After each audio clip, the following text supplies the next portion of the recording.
Dragi moji prijatelji, koliko ste puta ne učinili prijatelju ono što ste lako mogli? Koliko puta vama nije učinjeno od onih za koje ste znali da su mogli lako? Koliko puta smo prošli pored totalnog stranca s osjećajem da smo mogli da mu promenimo dan na bolje, a nismo? Učili su nas, ako hoćeš da izgubiš prijatelja, pozajmi mu pare. Pre mnogo godina naučih kod jednog divnog čoveka sa velikim Č, na jednom njegovom biznis seminaru uspešnosti, suprotno. Pozajmi prijatelju samo onoliko koliko si spreman da mu pokloniš. I onda su svi srećni. Nema one tenzije. Ako vam vrati, vratio je. Ako nije, vi nemate problem s tim. Ima ga on, energetski gledano. Kako sam skakala pre neki dan od radosti kad mi je čovjek vratio novac za održane časove grčkog pre godinu dana. Ne zbog novca, zbog njega. Zato što je shvatio da energija mora da teče u kom god obliku daje. To je i u prirodi. Zadržavamo li je, ona se žabokrečeni, počne da smrducka, a boga mi nekad postane i toksična. Pomozimo joj da se pokrene, još danas. U nekim kulturama je potpuno drugačije. Postoji sasvim prirodno vaspitanje od malena, da uvek ima neko ko ima manje od tebe. Pomozi mu, odvoji, ne ono što ti ostane, jer na taj način nikad ne ostaje, već od prvih, onih najslađih zarađenih para, odvoji 10% i daj, koliko god da imaš. Znalci kažu da je to garancija za sreću i uspeh. U nekim kulturama porodice sasvim prirodno odvajaju za svoje siromašne rođake, prijatelje ili čak potpune strance koji nisu imali toliko sreće kao oni, stalno i s ljubavlju. Koliko god da imaju, uvek neko ima manje i time pokazuju zahvalnost Bogu i svemiru na onome što imaju. Jer sasvim prirodno osjećaju da moraju da daju da bi dobili. Da je priroda energije, kija, šija, prane ako hoćete, da teče. Čim se zgrčimo u svom imanju, ona se začauri i postaje neplodna. Kod starih naroda se to zvalo žrtva, ali ne u onom smislu kako danas doživljavamo tu reč. Ne u smislu žrtvovaću se za tebe. Ne, naprotiv. U smislu zahvalan sam što imam da dam. Vratim dobrim i Bogu i čoveku koji je ekstenzija njega samog. Kad god pomislimo da nemamo, setimo se da se zahvalimo univerzumu, Bogu ili u šta god već verujemo za ono što imamo. Za to što imamo krov nad glavom, šta da pojedemo, telefon ili kompjuter da ovo vidimo, ili još bolje što imamo oči da to vidimo, uši da to čujemo, naše celo telo da oseti sve što osjeća. Što rekao Duško Radović, neko se danas nije probudio, budimo zahvalni što mi jesmo.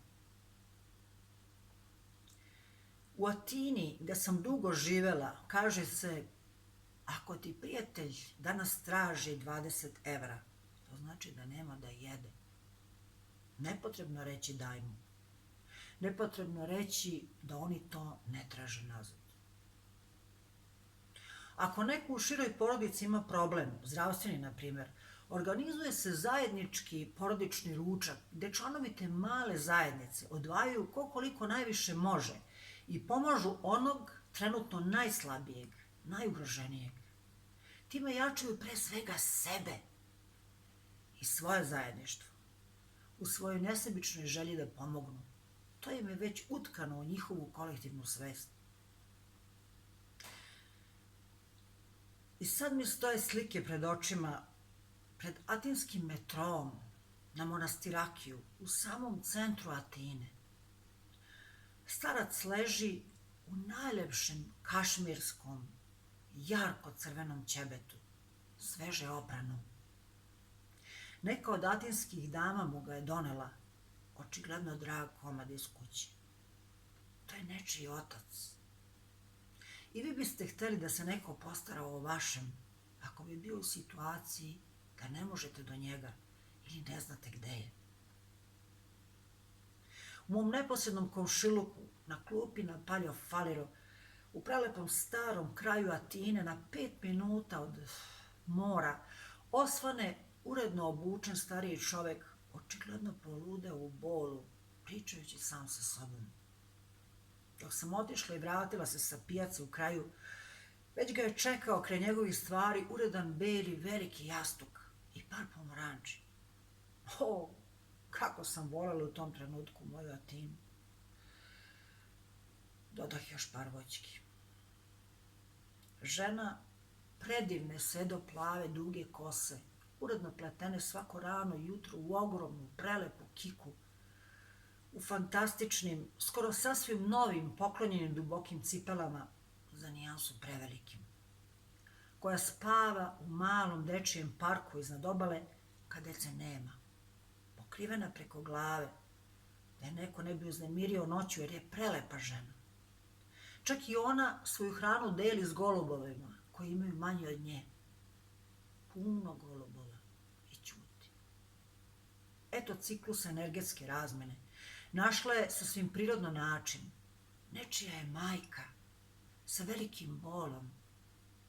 I vi biste da vašoj majci neko pomogne ako bi bila preponosna da od vas to traži. Ili prosto nestane. Utopi se u ogromnom gradu od 5 miliona stanovnika.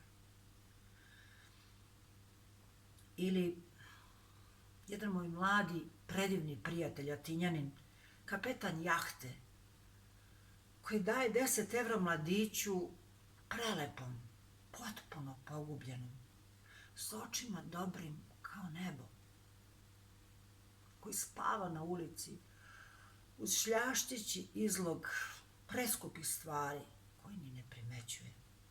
Zašto? Pitam. Ja zaista imam suze u očima dok pišem ovo i sećam se. A napisala sam ovo pre više od godinu dana. A suze su ponovo tu. I dok govorim ovo. Moj prijatelj odgovara. I ja sam živeo 3 godine ovako. Na ulicama Atine. Zašto? Bio sam teški narkoman. Ti? Da mog iznenađenja. Da, dok me otac nije našao i spasao. Kasnije saznajem da je to dete kao sasvim malo, napušteno od majke, koja nikad nije došla da ga vidi. Koliko bola, i njenog, i njegovog. Kolika nezatrpljiva rupa u duši. Mi ne znamo koliki je bol nagnao nju na tako težak postupak.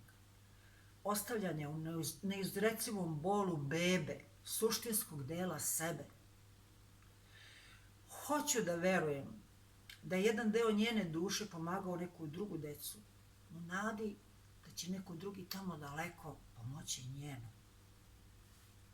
Taj mladić, pored koga prolazimo, je nečije dete. Pomozimo mu. Učinimo ono što možemo lako.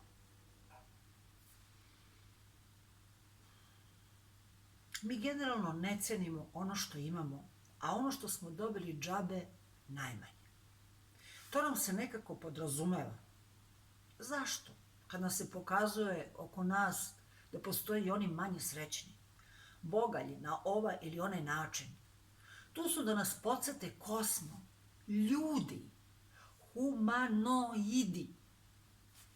Naravno da treba gledati bolje od sebe i stremiti višim ciljevima i uspesima, ali to ne podrazumeva da preskočimo zahvalnost za sve što smo ničim izazvano dobili na dar od univerzuma. Pre svega naša tela, naše duše, naše umove, duh. To je takav neprocenljiv dar. Dobili smo savršenu mašinu. A kako se mi najčešće ophodimo prema njoj? Osvestimo šta joj činimo i pomozimo joj da bude ili ostane ono što jeste, savršena.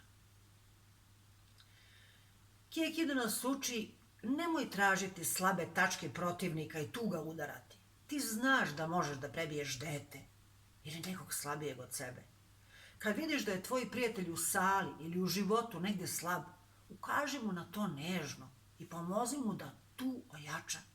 Tako jačaš i ti, jer sad imaš dostojnog, jakog protivnika, pa možeš i ti da porasteš, sazriješ, budeš jači, sigurniji u sebe, u harmoniji sa njim.